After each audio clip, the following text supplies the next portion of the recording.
Hi, friends. I'm Courtney. I'm a performer, speaker, and a writer. I'm a mama to three crazy boys and a super sweet dog. I decided 12 years ago that I needed to create a business that worked for me instead of me working for it. I'm a multi-passionate entrepreneur who may be considered a serial entrepreneur by some, but then I realized that all of my businesses focused on connection, community, and creating an incredible experience. I cannot wait to share with you how to make small but mighty changes in your life to affect your overall well-being and create a life and business you want to get up in the morning for. That's right, my friends. I am the Renaissance Mama.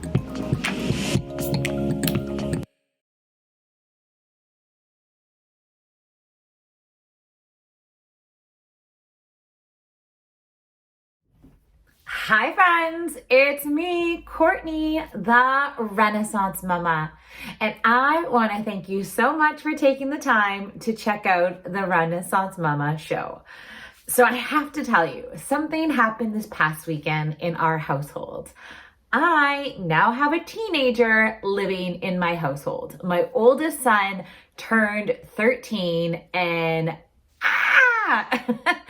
so as the weeks were kind of creeping up to this birthday, it was funny because he kept saying to me like, "Oh, mom, 13, it's a really big deal. I want to do something cool for my birthday. It's really important." And in my head, I kept thinking, okay, it's a birthday. It's just a number. It's not a big deal. But then the day came and it was a big deal. If I thought me turning, whatever was a big deal and made me a little bit nervous, the fact that I now have a child, not so much a child, a teenager in my house is absolutely insane. And it's funny because when you have a baby, you have your children, you never look at this cute little baby and think, oh, I wonder what he's going to be like as a teenager. I've joked for many years that when my kids all become teenagers, I have three boys, that they're going to eat me out of house and home. They're all going to be taller than me. I'm going to be looking up to them. Yes, all of those things are coming true. But I don't know if I ever really let it sink in what becoming a teenager means. So this past weekend, he turned 13 and it was like a wake-up call for me. I am so excited for him in many ways because I feel like this is a new chapter that he's starting. I feel like this is kind of the next piece of the puzzle. This is part of his life and I can't wait for him. But I also have tons of fears and hopes and just a mishmash of emotions. So I thought that's kind of what I would chat about today is the fact that I have a teenager in the house, some of my fears, some of my hopes, and maybe even a little message to my teenage self. I don't know about all of you, but I remember high school. Some days I feel like it was like just yesterday, and then I realized it actually was like 20 years ago. And I remember those, big emotions. I remember how everything seemed super important. I remember how I felt like I had no control over anything and I wasn't quite yet an adult and I wasn't allowed to do this and I, couldn't do that. And it just was so frustrating. But I also remember this excitement when I was starting to get more responsibility, like when you get your driver's license, when you start hanging out with your friends, all these really fun, exciting things. So yes, being a teenager can be extremely hard, but it can also be really amazing. I was chatting with a friend the other day, a girlfriend I went to high school with, and she said if she could do it again, she would do high school all over again. I feel like that so much. I don't think I didn't enjoy high school. It was fine. It was okay. But I don't know if I would go rushing back to do it. In many ways, I was really thinking, I think high school to me is probably where I first started this whole sort of Renaissance mama thing. I was one of those kids who fit in with many different crowds, and I would kind of take on certain personas for a while and try them out on for size. Similar like I do now with my Renaissance mama, and I, become that hockey mama, or I become the entrepreneur, I become like, I go full out in whatever I'm doing. And it was like that in high school too. I went through my phases. I played sports. I did drama. I, had a phase where I wore like some really kind of funky, cool clothing. I went through all the different phases just really to see what was me, what wasn't me, and where I sort of fit in and felt good and how I felt good about myself. Would you go back and do high school again? I don't know. That's a question you need to think about. I'm sure everyone's answer is going to be a little bit different, but I do want to start chatting about what it means nowadays to have a teenager in your household.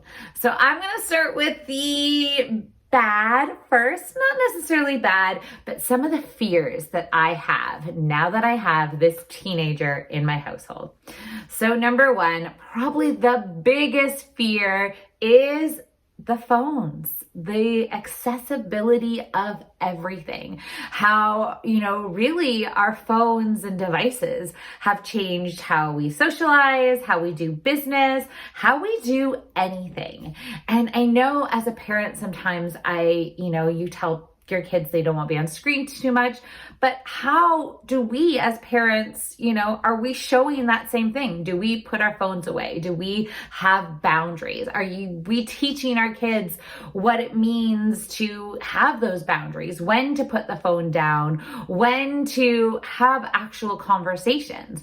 Or is that the reality of our society? Are we going to have to get used to sort of this new way of communicating?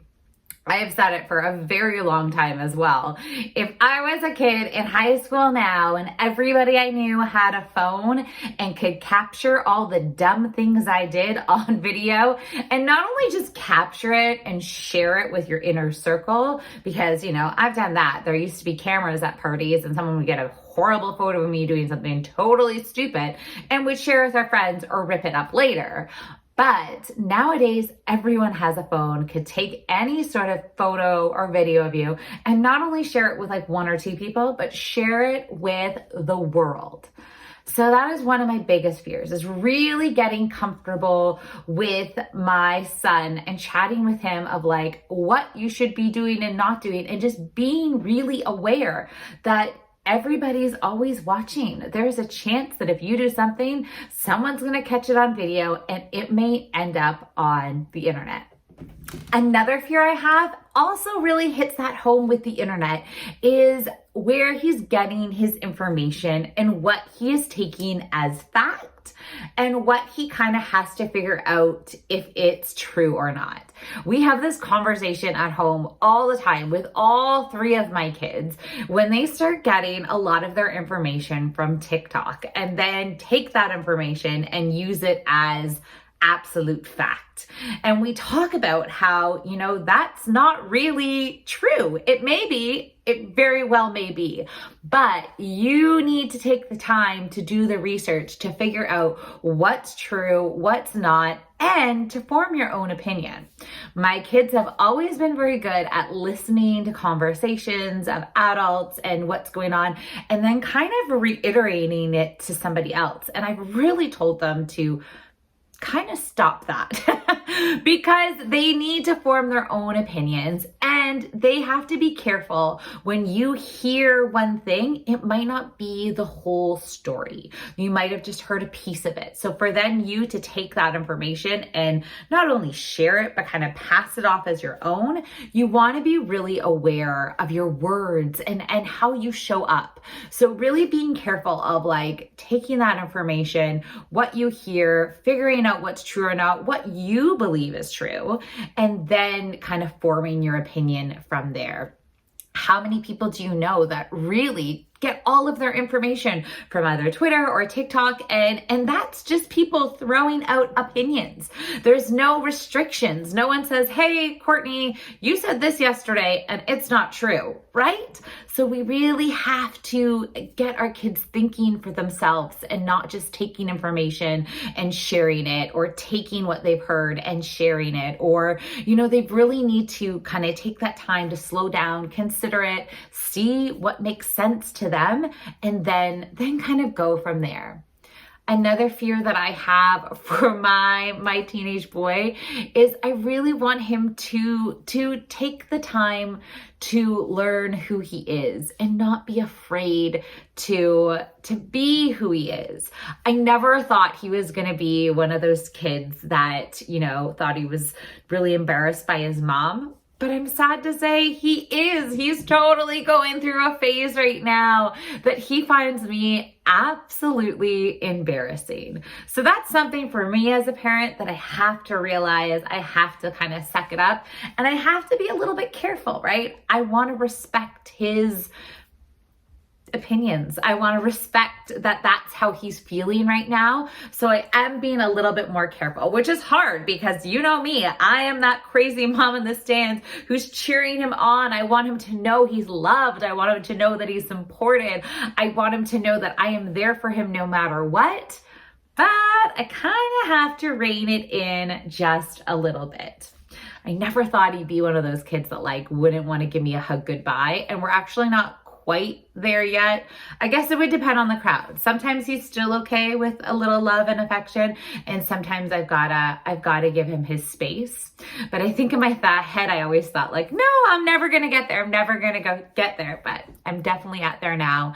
And it breaks my heart a little bit, but I also know it's part of him figuring out who he is. It's part of him figuring out who he is within his group and his community and his, teenage people. So I get it. He doesn't need me all the time by the side cheering and pushing him along. So I just have to be very aware of that. But I do hope that he's able to keep who he is and not get lost in the crowd, not get lost in the shuffle. Maybe even be kind of how I was, whereas I'm social and I'm here and I'm chatting with everyone and I sort of try on this and I like pieces of that and I try that and I like pieces of that and I try everything because I like trying and I like change and I like opportunity. But then you also have to find the time to be okay, what works for me? What makes me feel good? So I fear that he might get a little bit taken over by the group culture and not really take the time to figure out who he is because he is such an incredible teen guy. I don't know, what word do I use? He's awesome. So I want him to really, figure that out and feel comfortable in his own skin and who he is. Another fear that I have is that he won't want to talk to me, that he won't want to have the hard conversations with me, or he'll feel like that he can't talk to me. I was just saying how he's getting a little embarrassed by his mom, so he might not want to ask me certain questions or feel comfortable to tell me when he's in trouble or he's worried about something or something's happened to me. I fear that he might get upset that he just doesn't think he can tell me things. And I really hope that's not the case. We have this great little routine right now where, I chat with him at the end of the night. I just lie in his bed for a few minutes. We talk about whatever it is. And he really just lets me into his world. I mean, we don't talk about big, super important things, but I'm hoping if he ever needed to, he would feel comfortable to tell me things or ask me things, or you just know that I always have his back and I'm always going to be there for him. It worries me so much times when I see these teens and kids that just didn't feel like they had anyone that they could talk to, that they were, upset about a situation or something happened and they didn't feel like they had people they could reach out to. They didn't know how much they were loved. They didn't know that, someone's always going to be there for him. So I hope he knows that I am there. I will listen. I will not judge. I will not get angry, but I am there. And if he can't find that in me, I hope that he can find it in somebody. I hope he has, some close friends that he can trust, his dad, maybe another family member, anyone that he can really ask those tough questions and know that they have his back. As a kid or as a teen, I don't know if I ever really felt like I could tell my parents a lot of things. So I get that now as a parent. It's hard for me to expect him to turn around and trust and open up and, do all those things with me. But I do really hope that he finds his people that he can trust and he can open up to, and he can, tell them about anything and nobody is going to judge. People are just going to be there for you. And I hope he always feels that he has that on his side, because there's so many times you read these stories of these teens and it just breaks my heart. So you know that they had people in their corner. So why didn't they know they had people in their corner? Those are just a few of my fears. I'm sure I could go on forever, but I've noticed as I'm saying my fears, I'm also saying my hopes as well. So maybe we'll flip over on to the other side and I will share some of my hopes for him as he moves into this new chapter and he starts figuring out who he is and he starts having experiences and all these things. So one of the hopes that I have for him is I hope he finds something he loves to do. He is similar to me as a kid, where we kind of did a bunch of everything. I was doing tons of sports and drama and all these activities, but I want him to really find something that he loves. And he right now also does a lot of things. He plays his hockey. He does, musical theater. He hangs out with his buddies. He plays video games. He's into a lot of different things. And he also picks up on things really quickly and gets really interested in them. But I hope he finds something that he loves. And then I hope he finds a way to take that thing he loves and turn it into something he can do, not necessarily as a career, but something that can always come with him in his life. I have so many friends who, I went to theater school with, or they trained and were musicians or dancers or things like that. And then as we grow older, it just doesn't fit into the schedule anymore. It doesn't quite add up. Or I think I've said it before that this vision of what you thought it had to be, it might not necessarily have to be that. For me, I love to perform. So now I'm making my show. I'm teaching kids performance. I'm getting my opportunities where I can and on my own terms. So I hope he finds something that he loves so much and then learns that you can take that thing and find a way to fit it in your life, no matter what season of life you're in. And you can take a break from it for a while, because that happens. Life gets super busy, but it's the finding the time, finding the way to fit it back in your life that is so important. And I'm excited. I can't wait to see what is really going to light him up, what really is going to, make him laugh and smile and get so pumped. My husband jokes all the time that work for adults is like sports for kids. If you love what you do and you're getting excited, and whether it's, a sales meeting or, I don't know, a goal you have as a team as work, right? It's exciting. If you find something that you love to do and that lights you up and it fits into your life in the way you want it to, you're laughing. It's amazing. It's so important. So I hope he finds something that just makes him so happy. I hope he finds love. I don't know. Is that super cheesy? I know it is. And I know he's going to have heartache, and I know he's going to have so many stories and experiences, but I hope he finds someone that he can have, more than someone, people. I want friends and girlfriends or boyfriends or whatever else. I want him to have people he loves, groups that love him. I'm sure you guys are the same. I have friends since high school. I have friends that I've met past then. I have friends that, have been with me for so many years. I have my husband who, when I was in high school, I don't know if I ever thought I would get married. It was just not really one of the things I envisioned. My parents broke up when I was pretty little, so it wasn't anything that was oh, I have to have this in my life. And then I met my partner and it was wow, right? So to have that partnership, whether it's a friend, whether it's a loved one, whether it's whatever, I hope he finds that, and I hope he creates those connections. I always think it's amazing when you find your people.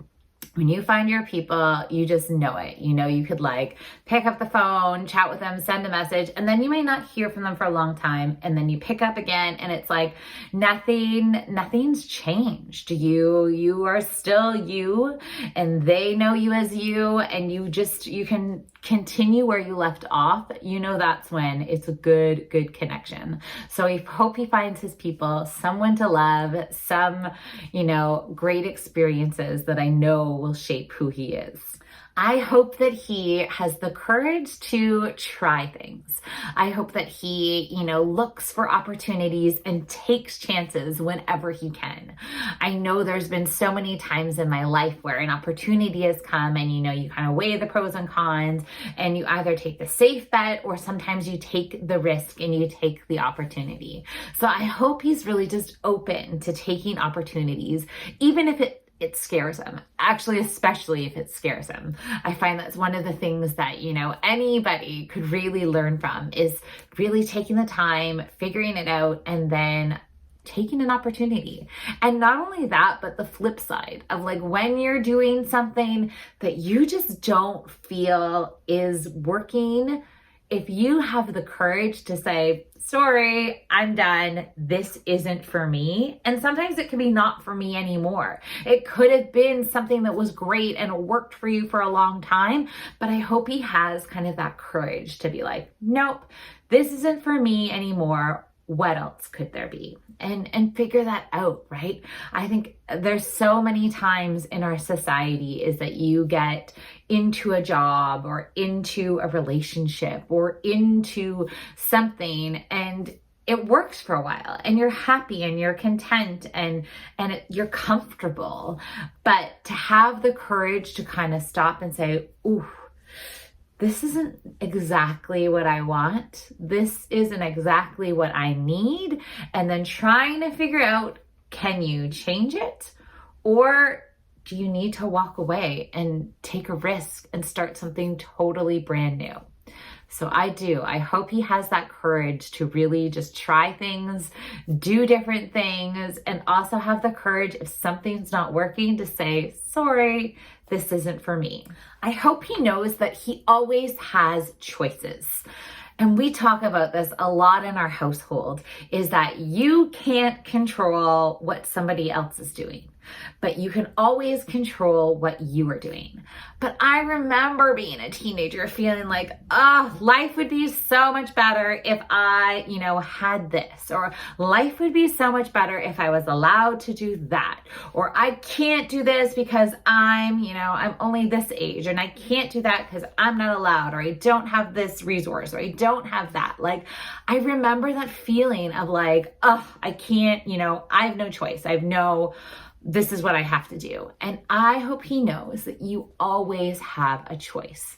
It might not be the best choices you've ever wanted in the world, but you always have a choice. You could always do this or that, and maybe even something else, right? You really sometimes have to stop and think and look at your options and think, what else can I do? And really try and figure that out for yourself depending on your situation.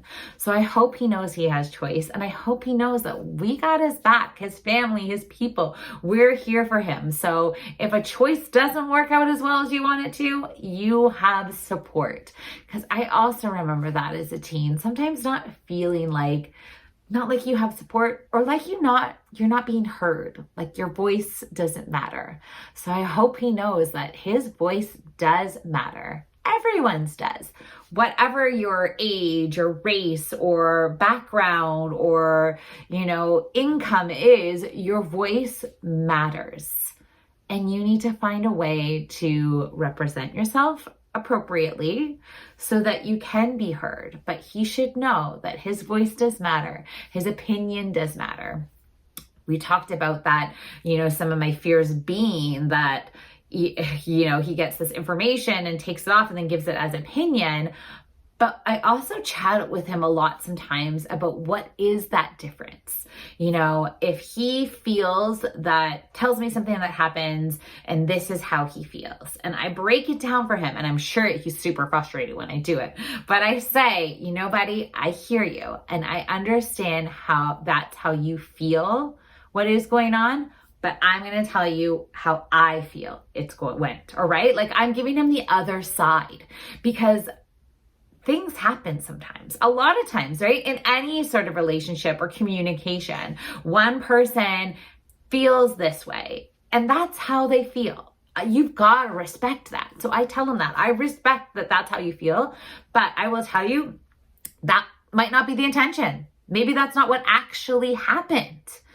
I'm sorry you feel that way. I hear that you feel that way, but this is what I saw happen. This is what I think happened. This is how I feel. So it's really having that communication that yes, your feelings are so valid and that's what it is. But sometimes taking that step back and like really assessing the whole situation, because it's easy to just react and have emotions and do, say or do things, like especially when you're a teenager and you have these big emotions that sometimes are really hard to control. As adults, it's hard to control, but we find ways, we find coping mechanisms, we find things that, help us get through the hard days.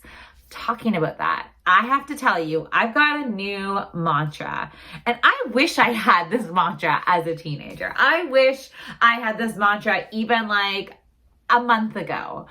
But I was listening to this amazing podcast, Marie Forleo, one of my mentors, and she was saying that she doesn't do overwhelm. And there's something in the actual neural science of when you say you don't do something, it's different than I can't, it's different than I won't, it's you don't do it. So overwhelm was not my thing, but I've had a lot of stressful things happening out lately, and I was nervous and I was doubting. I was doubting all these different opportunities and things going on. So I decided my new mantra was, I don't do doubt. And the relaxation that gave me, the sense of grounding it gave me was incredible. So that is a hope I pass along to my son, and I'm going to keep working with him. And he can create his own mantra. His might not be, I don't do doubt. But can you imagine if you had that thought in your head when you were a teenager?